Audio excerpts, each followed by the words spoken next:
Am I the jerk for wanting people to wear white at my wedding? Posted by you/through a golden bride. So, I, 24F, am having a hard time seeing where I went wrong, but my husband-to-be, 26M, and I both struggle with NPD, narcissistic personality disorder, so I figured an outside opinion might be helpful since neither of us tends to understand when we're wrong right away. I'm getting married, yay, in December to the absolute love of my life, and we both want it to be the most spectacular wedding the world has ever seen because we both really love attention. I never used to feel comfortable admitting that, but ever since I've been with him, I've been able to really accept it, and it's made my life so much more fun. We decided that instead of me wearing a white dress like all the other white dresses and him wearing the same tuxedo as every man in attendance, it would look really spectacular if we both dressed head to toe in gold. What we want is for all our guests to wear either black, white, or gray, and for us to be the only ones wearing color. I figured that not only would I look like a princess, but I'd also be dancing with a prince instead of just some guy, and he's so into the idea that he remembers it as being his. We just love the idea of a sea of monochrome, with us in the middle of it all.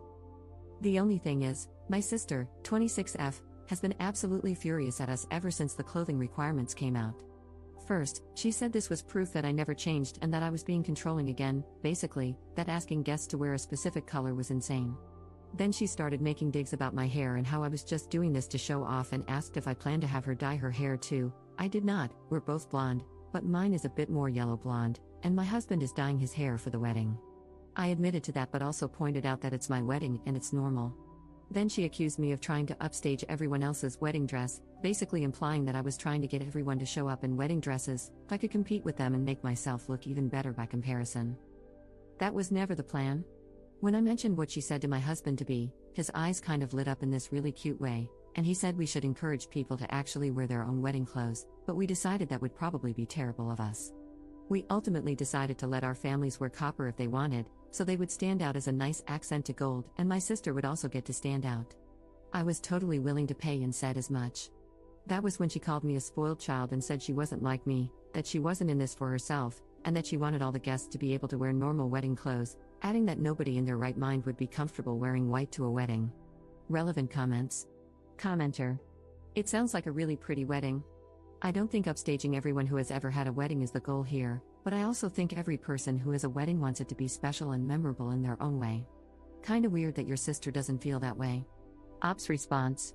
She's really against events where I get attention.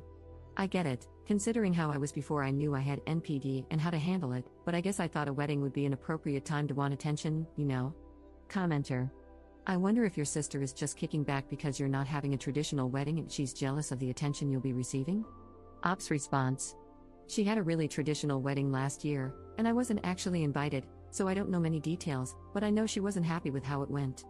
I do think my dress code is pretty simple, especially since, not to be macabre, but everyone has funeral clothes, right? Commenter. Can I ask why you were excluded from her wedding? Ops response. Ever since I was 16, she hasn't wanted me at any events focused on her. She asked me to stay home for her high school graduation, all her birthdays, and her college graduation, and I couldn't meet her child until a week after either. We sometimes celebrate alone, but when we were growing up, I would often do something to grab attention at basically any event I was invited to. It wasn't like it was malicious, but it wasn't exactly unintentional either. I just absolutely love when everyone is watching me, and I'm pretty good at a lot of things. On my sister's 17th birthday, I gifted her a song I wrote. I got the idea from a TV show, and everyone spent the rest of the party saying how good I was. That was one of the big things she brought up when she first banned me from her events. I honestly just loved the attention, and it didn't occur to me that what I was doing took something away from her because I figured everyone loved watching me, so I was just making her parties better. I also thought she loved watching me. I get it now, and I understand that what I did was really wrong, but I didn't at the time. Op on boundaries/therapy. I'm in therapy. It's been a little tricky to maintain the consistency I'd like, but for now, I'm going every other week. I know I'll always be a narcissist, no matter what I do, but I still want to have good relationships where I don't hurt or take anything away from anyone. I've said something very similar to what you quoted a few times. Her boundaries are pretty simple. We only really meet up at family gatherings or one-on-one in a private space. If we meet one-on-one, I'm not allowed to talk about myself, my life, or anything I'm accomplishing or working on unless she specifically asks. At family events she'll be attending, I need to send her what I'll be wearing ahead of time to ensure it's not attention-seeking. I also can't perform, sing, dance, etc., or talk about anything I'm working on unless I ask her permission first, and if she says no, I can't ask again. If she tells me she needs to vent, I can't react or get upset about anything she says to me or tell anyone else about it. That's pretty much everything. It can be tricky at times, but I know that's mostly my disorder, and it's worth it to have her in my life. Commenter. Sorry to comment on this post 3 times, but it's really alarming to me. She has to approve your outfits even if the event isn't focused on her? You're not allowed to talk about yourself at all without permission? I hope someone with more experience with NPD can tell me if there's a healthy rationale behind this, because I think you love your sister so much that you're unable to see clearly that she's controlling you and, frankly, being really mean to you. Ops response. I'm only not allowed to talk about myself at all when it's just us, and I'm not supposed to ask for permission. When we're at family gatherings, I can talk about myself generally, like my relationships, the music I like, or anything else. I just can't talk about my goals, projects I'm working on, or accomplishments of any kind without checking first, because it's considered a form of attention seeking. Most recently, I had to check if she was okay with me talking about learning how to make pizza from scratch from my husband-to-be. She said it was fine as long as I focused on the learning process and didn't, offer to teach anyone anything or say how great I was at it. The outfits thing can be frustrating, especially since she almost always shoots down 3 or 4 outfits before accepting something, and it's usually way too hot. But it makes her feel much more comfortable, so it's not the biggest deal. Update 1 year 5 months later. My husband and I recently celebrated our first anniversary, and I was thinking about all the dress code drama when I remembered this account and thought it would be fun to give you all a little 1 year update. After I made my original post, my husband and I decided to contact my sister and parents for a sit-down discussion about the situation.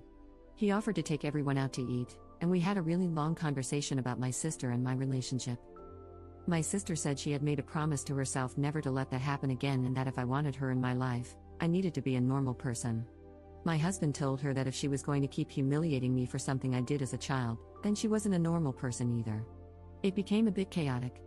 My dad took our side and said my sister was taking things too far.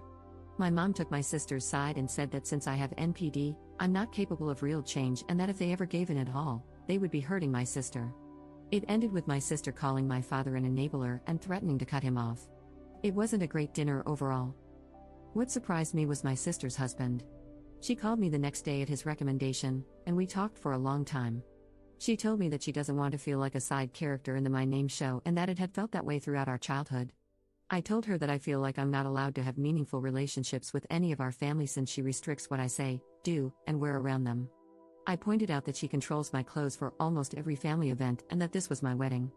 She admitted that was a good point. Eventually, she agreed to attend the wedding in a really cute black and white checkerboard dress, and to leave if it became too much. The wedding itself was incredible. It was the second best day of my life so far, and my sister said she was genuinely happy for me. I felt like a princess in a fairy tale the whole day, and my husband was the handsomest prince in the universe. The whole thing was under the stars, it was perfect.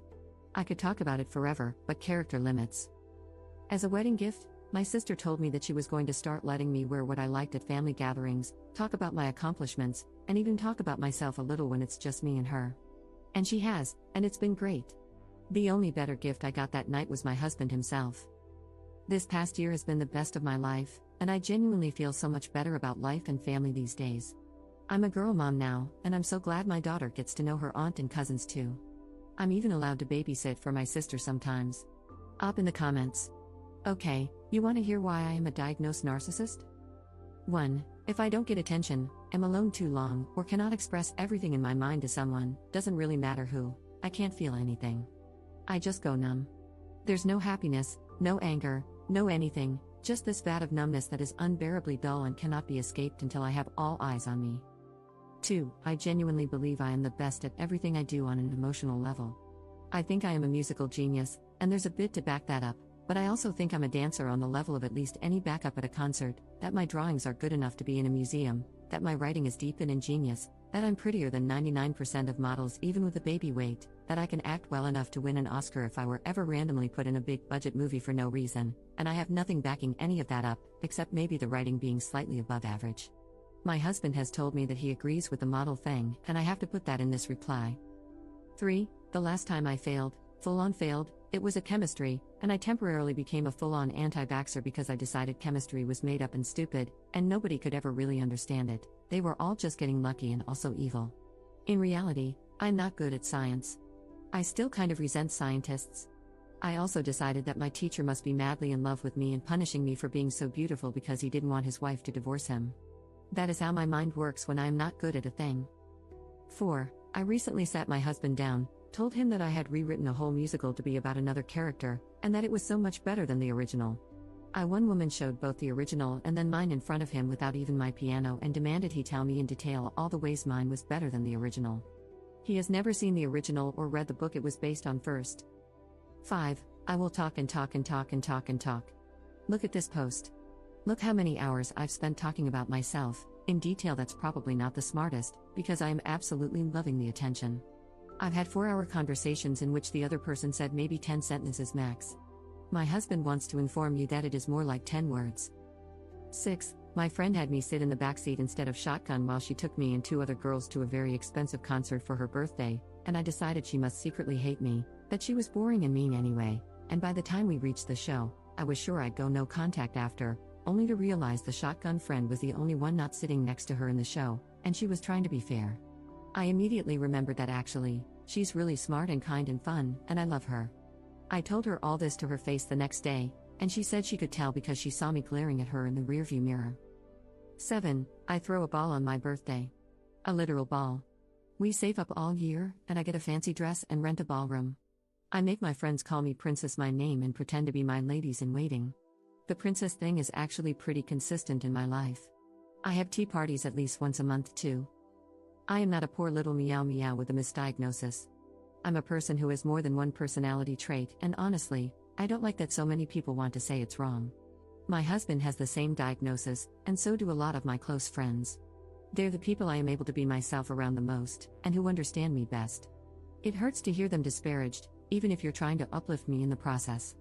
Up on how the husband relationship works. Well, my husband and I each see the other as an extension of ourselves, and we love each other. I have a princess complex, he has a hero complex, and we require the other to fulfill that.